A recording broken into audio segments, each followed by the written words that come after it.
Baik, Assalamualaikum warahmatullahi wabarakatuh. Perkenalkan sebelumnya nama saya Salsa Putri Berlian dengan NIM 2330108010022. Di sini saya izin menjelaskan terkait dengan anatomi klinik kardiovaskuler, yang mana pelajaran ini diampu oleh Dr. Oski Iliandri MKes. Baik dokter, saya izin untuk memulai.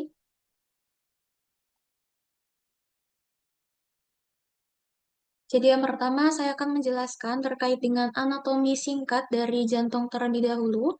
Jadi yang pertama, jantung itu memiliki 4 ruang yang terdiri dari 2 ventrikel, yakni ventrikel sinistra dan juga dextra, kemudian 2 atrium, yakni atrium sinistra dan juga atrium dextra.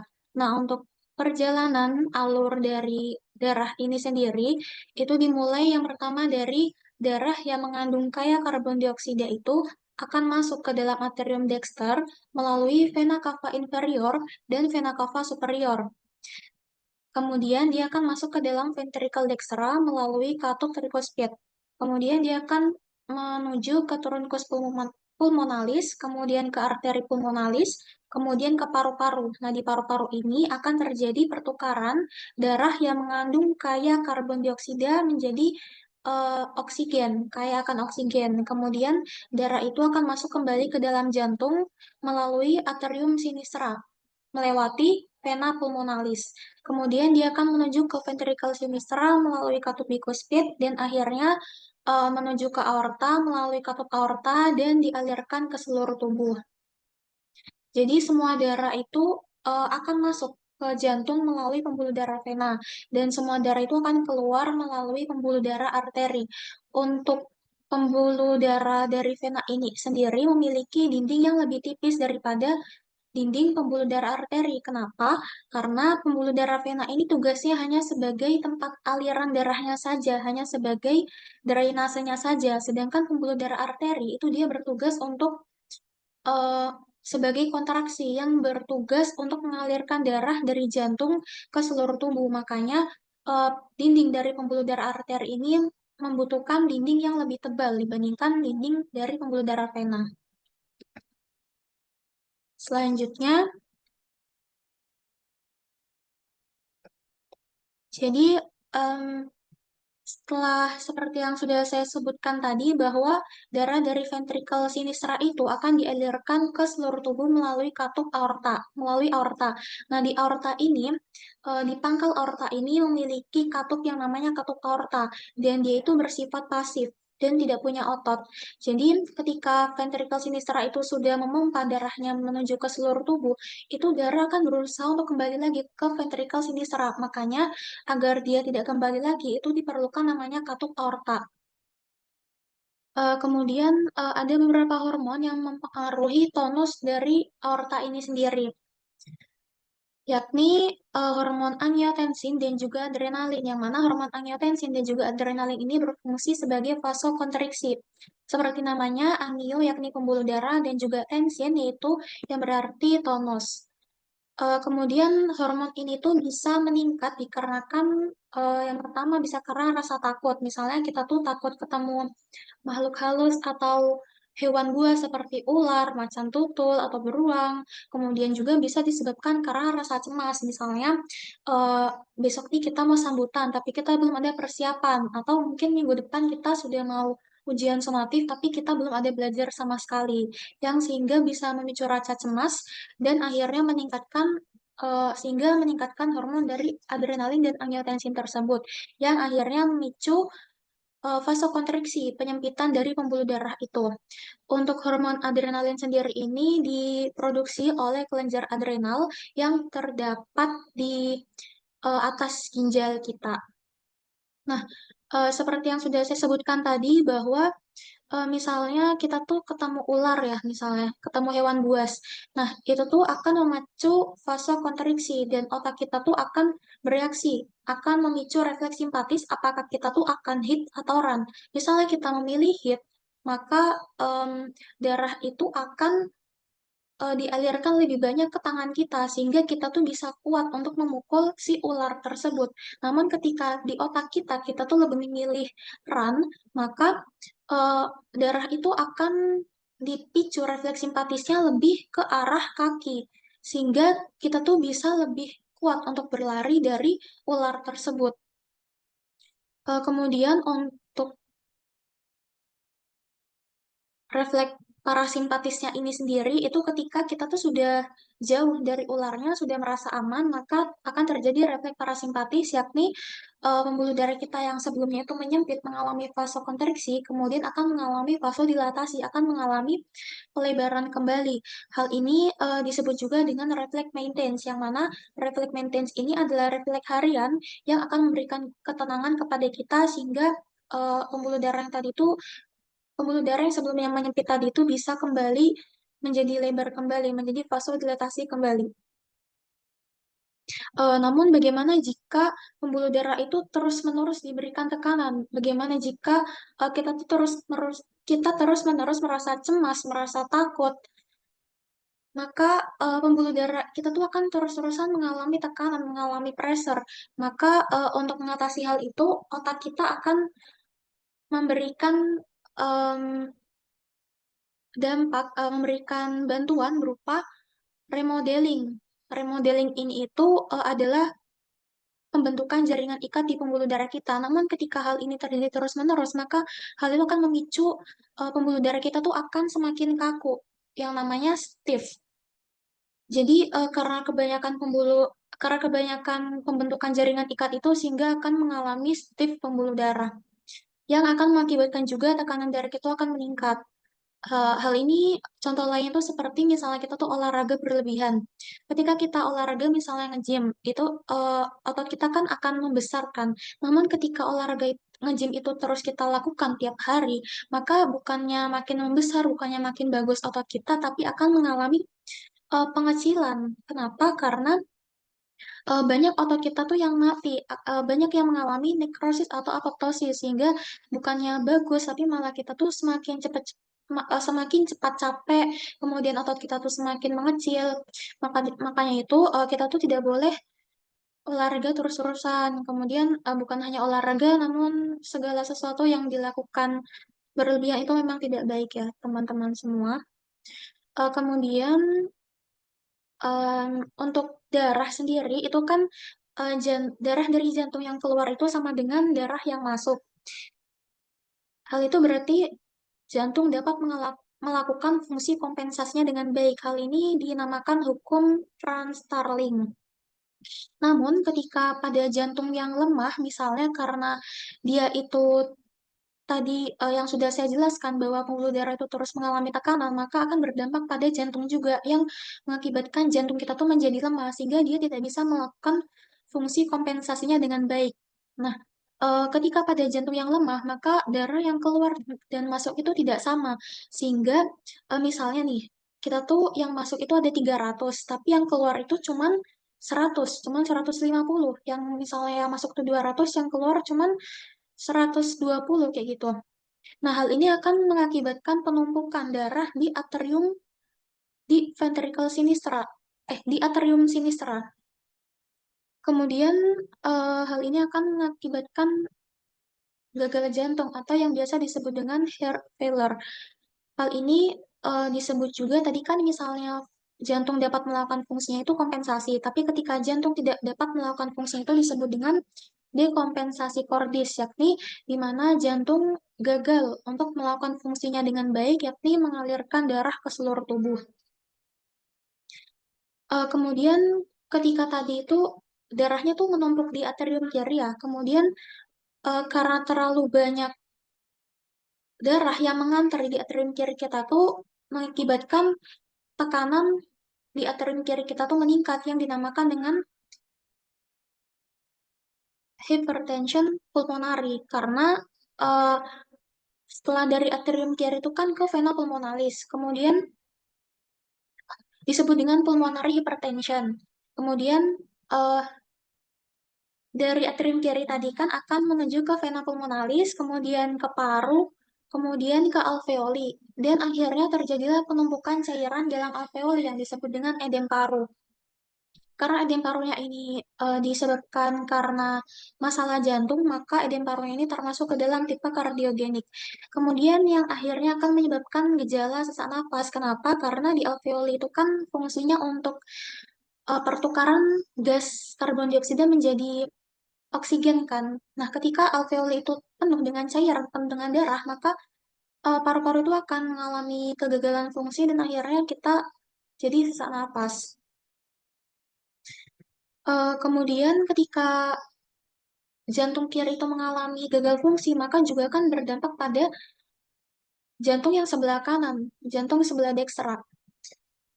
Untuk patofisiologinya sendiri itu yang pertama, bentar,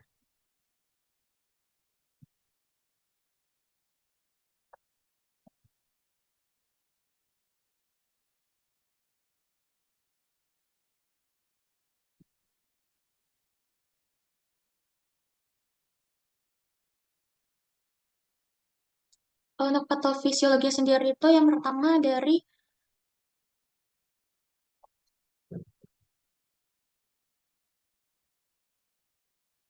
ventricle dextra. Kemudian dia akan ke atrium dextra dan kemudian akan keluar melalui vena cava inferior dan vena cava superior. Kemudian darah ini tuh nantinya akan menumpuk di dalam abdomen kita, di dalam hati kita sehingga menyebabkan asites, kemudian hepatomegali, kemudian juga menyebabkan vena porta hypertension. Em,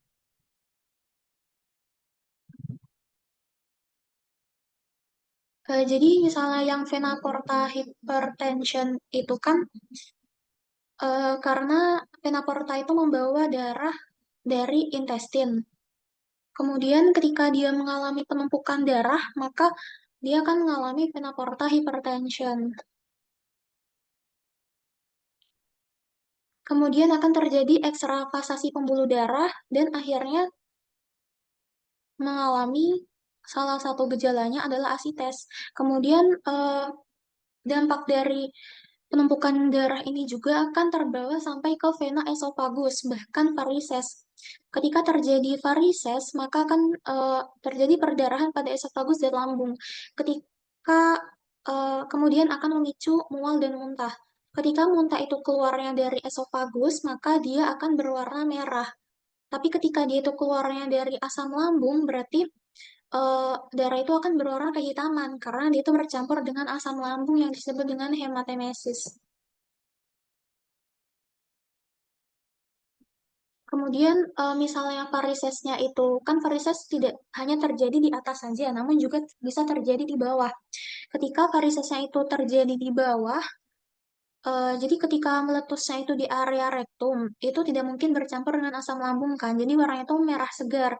Nah, eh, jadi misalnya BAB-nya warna merah segar itu, maka BAB-nya juga akan berwarna merah segar.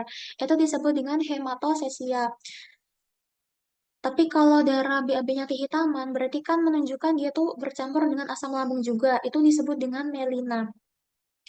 Itu harus dibedakan dengan BAB ambeien, karena kalau BAB ambeien tuh berbeda dengan BAB karena pecahnya pembuluh darah varises.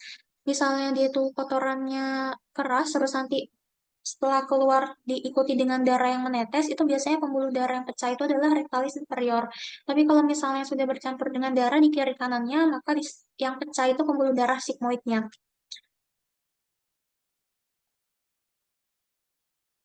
Mungkin ini adalah pengertian dari gagal jantungnya, yakni eh, kegagalan jantung dalam memompa darah untuk memenuhi kebutuhan tubuh. Kegagalan jantung kongestif adalah suatu kegagalan pemompaan. Untuk etiologinya ini, penyebab gagal jantung dikelompokkan sebagai berikut, yakni disfungsi miokard, kegagalan miokardial, beban tekanan berlebihan, pembebanan distolik, beban volume berlebihan, pembebanan diastolik, dan peningkatan kebutuhan metabolik. Dan yang kedua bisa karena gangguan pengisian atau hambatan input. Untuk pencetusnya bisa karena hipertensi, infark, emboli paru, infeksi, aritmia, anemia, febri, stres emosional, kehamilan atau persalinan, pemberian infus atau transfusi. Untuk patofisiologinya ini seperti yang sudah saya jelaskan tadi, bahwa yang pertama dimulai dari gagal ventricle kiri dulu, dia tuh mengalami penurunan curah jantung dikarenakan jantung itu sudah mengalami kelemahan karena terlalu sering mendapatkan tekanan. Misalnya tadi karena bisa cemas atau rasa takut, sehingga memicu tekanan akhir diastolinya itu akan meningkat. Kemudian kemudian akan memicu tekanan atrium kirinya juga meningkat karena terlalu banyak darah yang mengantar di atrium kiri tersebut. Kemudian hal ini juga akan memicu tekanan vena pulmonalis karena setelah dari atrium kiri itu kan perjalanannya ke vena pulmonalis, maka juga akan mengalami peningkatan yang akhirnya menyebabkan edema paru terjadi karena peningkatan tekanan arteri pulmonalis. Kemudian gagal dari ventrikel kiri ini juga akan berdampak pada ventrikel kanan. Sama seperti tadi, curah jantungnya dia itu menurun, kemudian tekanan akhir diastolnya itu meningkat, kemudian eh, eh, tekanan atrium kanan itu meningkat, dan akhirnya memicu vena sistemiknya juga meningkat, yang akhirnya memicu asites, yakni penumpukan cairan di abdomen, di kafum abdomen, karena peningkatan darah di ekstraselulernya, dan juga hepatomegalia juga akan meningkat. Hepatomegali itu pembesaran liver. Untuk tanda atau gejalanya sendiri ini, gejala gagal jantung kiri itu keluhannya berupa perasaan badan lemah, cepat lelah, berdebar-debar, sesak nafas, batuk, anoreksia, dan keringat dingin, batuk dan atau batuk darah, fungsi ginjalnya menurun. Kemudian pada gejala gagal jantung kanan itu sendiri adalah edem, anoreksia, mual, asites, sakit daerah perut. Kemudian untuk pemeriksaan diagnostiknya sendiri, dengan pemeriksaan diagnostiknya, itu yang pertama dari radiologi. Jadi bayangan hili paru yang tebal dan melebar, kebatasan makin ke pinggir berkurang. Kemudian lapangan paru bercak-bercak karena edem paru, distensi vena paru, hidrotorak, pembesaran jantung, kardiotoracik, rasio meningkat. Kemudian bisa pemeriksaan EKG, bisa melakukan pemeriksaan EKG. Itu di pemeriksaan EKG ini kita dapat menemukan kelainan primer jantung seperti iskemik, hipertrofi ventrikel, gangguan irama, dan tanda-tanda faktor pencetus akut seperti infark miokard dan emboli paru. Kemudian bisa juga kita lakukan dengan ekokardiografi untuk mendeteksi gangguan fungsional serta anatomis yang menjadi penyebab gagal jantung. Kemudian bisa kita lakukan kateterisasi jantung. Jadi pada gagal jantung kiri didapatkan FEDP 10 mm air raksa atau pulmonary arterial wedge pressure lebih dari 12 mm air raksa dalam keadaan istirahat. Curah jantung lebih rendah dari 2,7 liter per menit per meter kubik luas permukaan tubuh. Kemudian untuk penata laksanaan sendiri itu dapat dengan memperbaiki kontraksi miokard atau perfusi sistemik, menurunkan volume cairan yang berlebihan, mencegah terjadinya komplikasi post-OP, pengobatan pembedahan komisurotomi, pendidikan kesehatan yang menyangkut penyakit, prognosis obat-obatan, serta pencegahan kekambuhan. Kemudian bisa dilakukan dengan memperbaiki kontraksi miokard atau perfusi sistemik dengan cara istirahat total atau tiarah baring dalam posisi semi fowler, memberikan terapi oksigen sesuai dengan kebutuhan, memberikan terapi medik digitalis untuk memperkuat kontraksi otot jantung. Kemudian bisa juga dengan menurunkan volume cairan yang berlebihan.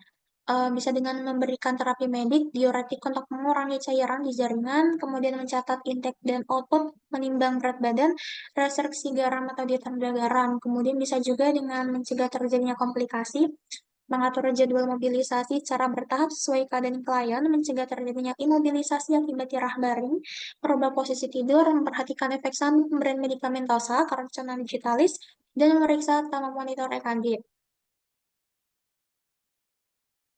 Kemudian bisa juga dengan pengobatan pembedahan komisurotomi.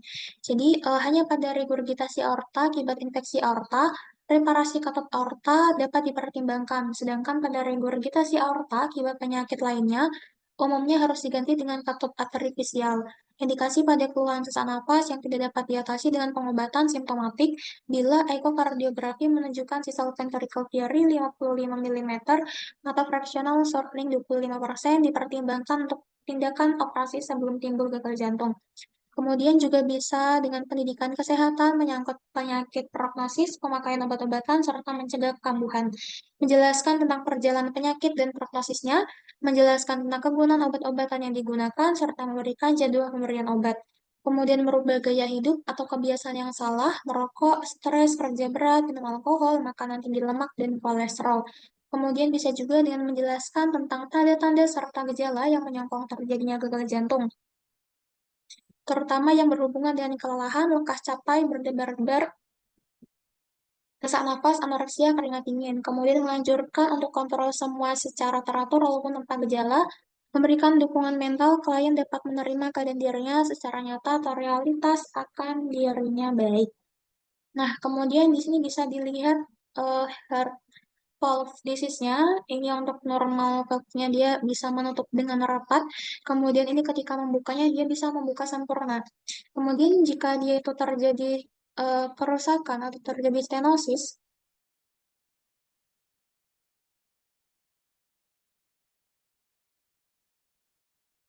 itu jadi untuk valve stenosis ini itu adalah kondisi di mana salah satu katup jantung mengalami penyempitan atau pergeseran, sehingga katup tersebut tidak dapat membuka dengan sempurna. Akibatnya aliran darah melalui katup menjadi terhambat, menyebabkan jantung harus bekerja lebih keras untuk memompa darah. Valve stenosis dapat terjadi pada salah satu dari empat katup jantung, yakni katup aorta, katup mitral, katup pulmonal, atau katup tricuspid. Setiap jenis stenosis pada katup memiliki dampak dan gejala yang berbeda. Untuk jenis-jenis dari valve stenosis ini, yang pertama ada aorta stenosis, yakni penyempitan pada katup aorta yang menghubungkan ventricle kiri dengan aorta. Kemudian umumnya terjadi karena penuaan, penumpukan kalsium pada katup, atau kelainan bawaan. Kemudian gejala dapat berupa nyeri dada, kelelahan, napas pendek, dan pingsan. Kemudian yang kedua ada mitral stenosis, yakni terjadi pada katup mitral yang menghubungkan atrium kiri dengan ventricle kiri. Penyebab umumnya adalah penyakit jantung rematik yang dapat merusak hidup. Kemudian gejalanya itu bisa seperti sesak nafas, terutama saat beraktivitas atau berbaring, kelelahan, dan pembengkakan pada kaki. Kemudian bisa juga karena pulmonary stenosis, yakni penyempitan pada katup pulmonal yang menghubungkan ventrikel kanan dan arteri pulmonalis. Umumnya disebabkan oleh kelainan bawaan dan sering terdiagnosis pada masa kanak-kanak. Untuk gejalanya itu sendiri meliputi kelelahan, napas pendek atau nyeri dada, terutama saat aktivitas. Kemudian yang keempat itu adalah jenis tricuspid stenosis, yakni di mana terjadi pada katup tricuspid yang menghubungkan atrium kanan dengan ventrikel kanan. Biasanya disebabkan oleh penyakit jantung rematik atau infeksi endokarditis. Gejalanya bisa berupa pembengkakan pada kaki dan perut, kelelahan, atau kulit yang tampak kebiruan. Untuk penyebab dari valve stenosis ini sendiri bisa karena penuaan, penyakit jantung rematik, kelainan bawaan, dan juga endokarditis. Dan mungkin sekian penjelasan tambahan dari saya, mungkin bisa menambah nilai, dokter. Baik, sekian dari saya akhiri. Wassalamualaikum warahmatullahi wabarakatuh. Sekian, terima kasih dan mohon maaf sebelumnya jika terdapat salah kata karena kesempurnaan sekali lagi hanya milik Allah Subhanahu wa Ta'ala. Baik, terima kasih.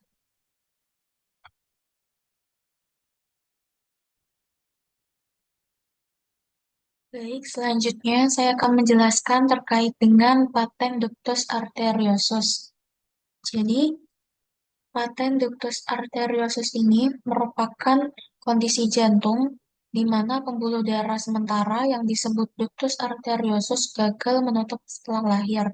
Pembuluh ini adalah bagian normal dari sirkulasi janin yang menghubungkan arteri pulmonalis ke aorta, memungkinkan darah melewati paru-paru selama bayi masih dalam kandungan karena paru-paru belum digunakan untuk oksigenasi sebelum lahir.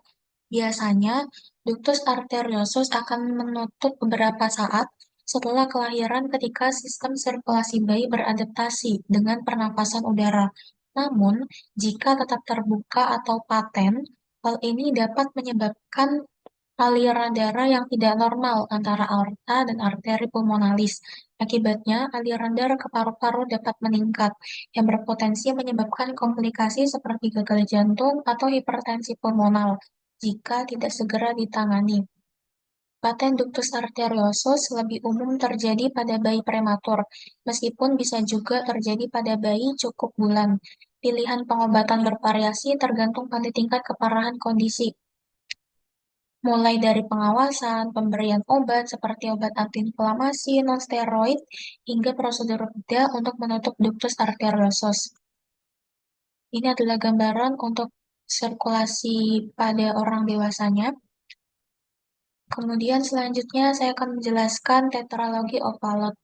Jadi tetralogi Ovalot adalah kelainan jantung bawaan yang terdiri dari 4 cacat struktural utama yang mempengaruhi aliran darah di dalam jantung. Keempat cacat tersebut adalah ventricle septal defect, yang merupakan lubang pada septum yang memisahkan ventricle kiri dan kanan, yang memungkinkan darah mengalir bebas di antara kedua ventricle. Kemudian yang kedua adalah pulmonary stenosis, yang mana hal ini merupakan penyempitan katup pulmonal atau jalur keluar dari ventrikel kanan ke arteri pulmonalis, yang membatasi aliran darah ke paru-paru. Kemudian yang ketiga adalah overriding aorta, yang mana hal ini merupakan posisi aorta yang sedikit bergeser ke kanan dan berada di atas FSD, sehingga memungkinkan darah bercampur dari kedua ventrikel mengalir ke aorta. Kemudian yang keempat adalah right ventricle hypertrophy, yang mana hal ini merupakan penebalan dinding ventrikel kanan akibat kerja keras untuk memompa darah melalui jalur yang menyempit. Kombinasi cacat ini menyebabkan aliran darah yang kaya oksigen dan yang miskin oksigen bercampur, sehingga mengurangi jumlah oksigen yang didistribusikan ke seluruh tubuh. Hal ini bisa mengakibatkan bayi mengalami sianosis atau warna kebiruan pada kulit, terutama saat menangis atau menyusu. Kemudian, gejala dari tetralogi ovalot dapat bervariasi, tetapi seringkali meliputi sianosis, kelelahan, sulit bernafas, serta tight spells atau serangan tiba-tiba sianosis parah yang disertai kesulitan bernafas. Untuk pengobatan pada tetralogi ovalot ini memerlukan pembedahan korektif untuk memperbaiki defek struktural ini, dan biasanya dilakukan pada tahun pertama kehidupan dengan perawatan yang tepat. Banyak anak dengan tetralogi ovalot dapat menjalani hidup hingga dewasa. Baik, mungkin sekian penjelasan terkait dengan tetralogi ovalot. Untuk penjelasan terkait dengan EFD dan juga ASD ini adalah yang pertama dari ASD itu merupakan atrial septal defect dan BSD itu merupakan ventricle septal defect. Hal ini merupakan dua jenis kelamin jantung bawaan, kelainan jantung bawaan yang melibatkan adanya lubang pada dinding pemisah antara ruang-ruang jantung. Untuk perbedaannya sendiri, ketika kalau ASD atau atrial septal defect itu merupakan kelainan pada septum atrium, yaitu dinding pemisah antara atrium kanan dan atrium kiri. Lubang pada septum atrium menyebabkan darah kaya oksigen dari atrium kiri itu akan mengalir ke atrium kanan. Untuk gejalanya sendiri itu dapat ringan atau bahkan tidak terlihat pada masa kecil, namun bisa berkembang di usia dewasa dengan tanda-tanda seperti kelelahan, nafas pendek, atau aritmia. Kemudian kalau BSD atau FSD itu merupakan ventricular septal defect. Hal ini merupakan kelainan pada septum ventricle, yaitu dinding pemisah antara ventricle kanan dan ventricle kiri. Lubang pada septum ventricle memungkinkan darah kaya oksigen dari ventricle kiri mengalir ke ventricle kanan, yang bisa menyebabkan tekanan berlebih pada paru-paru. Gejala ini sering terlihat pada bayi seperti sesak napas, lelah saat makan, atau gagal tumbuh. Untuk kelainan jantung bawaan seperti ASD dan FSD ini umumnya terjadi karena gangguan perkembangan jantung selama masa kehamilan. Untuk faktor yang diduga berperannya itu meliputi yang pertama faktor genetik. yakni riwayat keluarga dengan kelainan jantung bawaan meningkatkan risiko yang sama pada anak. Kelainan kromosom atau sindrom genetik tertentu seperti Down syndrome juga meningkatkan kemungkinan lahir dengan kelainan jantung. Kemudian bisa juga karena faktor lingkungan dan gaya hidup ibu selama kehamilan. Yang pertama bisa paparan infeksi. Jadi infeksi seperti rubella pada ibu hamil dapat mempengaruhi perkembangan jantung janin. Kemudian penggunaan obat tertentu.